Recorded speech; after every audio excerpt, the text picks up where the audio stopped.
ओम साई राम। साईं बाबा का आज का एक चमत्कार, एक ऐसी कहानी, वह पत्र जिसे परिवार की किस्मत बदल गई। सच्ची और भक्ति अद्भुत कथा। नमस्कार भक्तों, आज की कथा केवल एक कहानी नहीं बल्कि धैर्य और साईं बाबा की कृपा का ऐसा अनुभव है जिसे सुनकर शायद आपकी आंखें भी नम हो जाएं। ये कहानी है एक ऐसे परिवार की जो कर्ज, बीमारी, अपमान और निराशा के अंधेरे में डूब चुका था। जब हर दरवाज़ा बंद हो गया था, तब साईं बाबा ने ऐसा मार्ग दिखाया जिसकी कल्पना भी नहीं की जा सकती। तो आइए शुरू करते हैं ये कथा जो भावपूर्ण है। मध्य प्रदेश के एक छोटे से गांव में राघव नाम का व्यक्ति अपनी पत्नी सीता, बेटे मोहन और बेटी राधा के साथ रहता था। राघव मेहनती था, लेकिन पिछले कुछ वर्षों से उसकी किस्मत उसका साथ नहीं दे रही थी। खेती में भी नुकसान हो रहा था, दुकान में भी घाटा हो रहा था और ऊपर से कर्ज भी बढ़ता जा रहा था। धीरे धीरे परिवार की सारी जमा पूंजी समाप्त होने लगी। गांव वालों ने भी ताने मारने लगे। एक दिन साहूकार घर आया। उसने कहा, राघव, अगर 1 महीने में पैसे नहीं दिए तो मैं घर को नीलाम कर दूंगा। राघव के पैरों तले जमीन खिसक गई। उस रात पूरा परिवार रोता रहा। लेकिन उसी गांव में एक वृद्ध संत रहते थे। उन्होंने राघव से कहा, जब सारे रास्ते बंद हो जाएं, तब साईं बाबा का रास्ता खुलता है। अगले दिन राघव बाजार गया। वहाँ एक छोटी सी दुकान पर साईं बाबा की तस्वीर रखी थी। उसके पास पैसे भी नहीं थे। दुकानदार बोला, इसे ले जाओ, पैसे बाद में दे देना।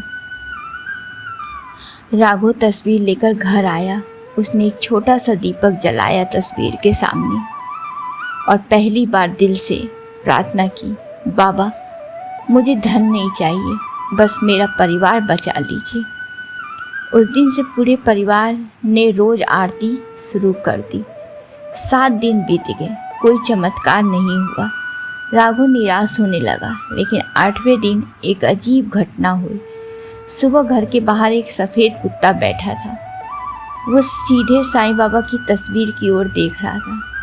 सीता ने उसे रोटी खिलाई। वृद्ध संत ने यह बात सुनी तो बोले, साईं बाबा कई बार जीवों के रूप में अपने भक्तों के घर पहुंच जाते हैं।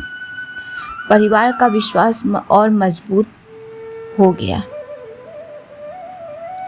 एक सुबह डाकिया आया। उसके हाथ में एक पुराना पत्र था। पत्र राघव के नाम का था, लेकिन भेजने वाले का नाम नहीं था। पत्र में केवल एक पंक्ति लिखी थी, पुराने पीपल के नीचे जो दबा है उसे निकालो।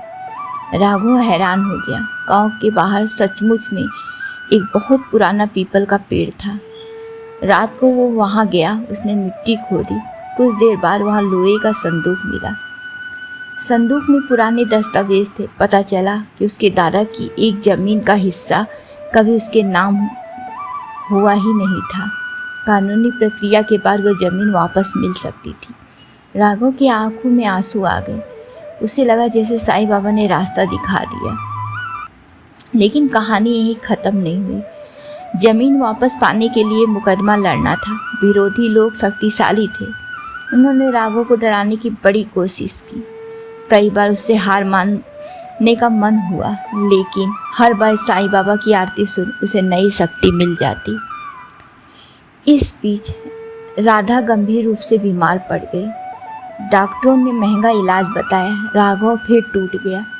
उसने बाबा की तस्वीर के सामने बैठकर कहा, बाबा, अब मुझ में शक्ति नहीं बची है। उस रात उसे सपना आया। साईं बाबा ने कहा, श्रद्धा और सबरी। सुबह उठकर ये 2 शब्द कागज़ पर लिखकर घर में लगा दिया। कुछ दिनों बाद शहर के एक व्यक्ति गांव आया। वो राघव के पुराने मित्र का बेटा था। उसे राघव की परेशानी का पता चला।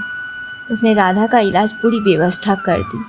किसी को समझ में नहीं आया ये सब कैसे हुआ। राघव समझ गया, बाबा ने किसी को माध्यम बनाया है।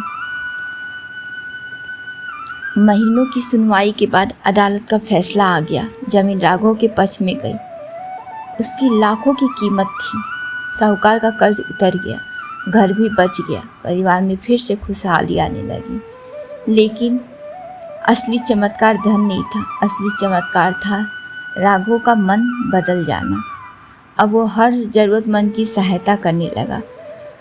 उसने गांव में गरीब बच्चों की पढ़ाई शुरू करवाई। हर गुरुवार साईं बाबा का भंडारा करने लगा। एक दिन वो वृद्ध संत बोले, बाबा ने तुम्हें धन इसलिए नहीं दिया है कि तुम अमीर बनो, उन्होंने तुम्हें इसलिए उठाया ताकि तुम दूसरों को उठने के काम आओ। राघव की आंखें भर आई। उसने बाबा की तस्वीर के सामने सिर झुका दिया।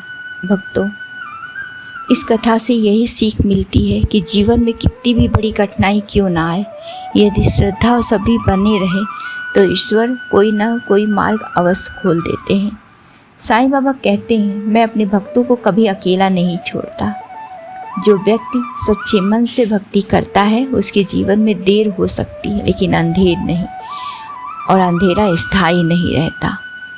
आपको ये वीडियो कैसा लगा हमें कमेंट बॉक्स में ज़रूर बताएं, और कमेंट में ओम साई राम लिखना ना भूलें, और वीडियो को लाइक करें, सब्सक्राइब करें। ओम साई राम।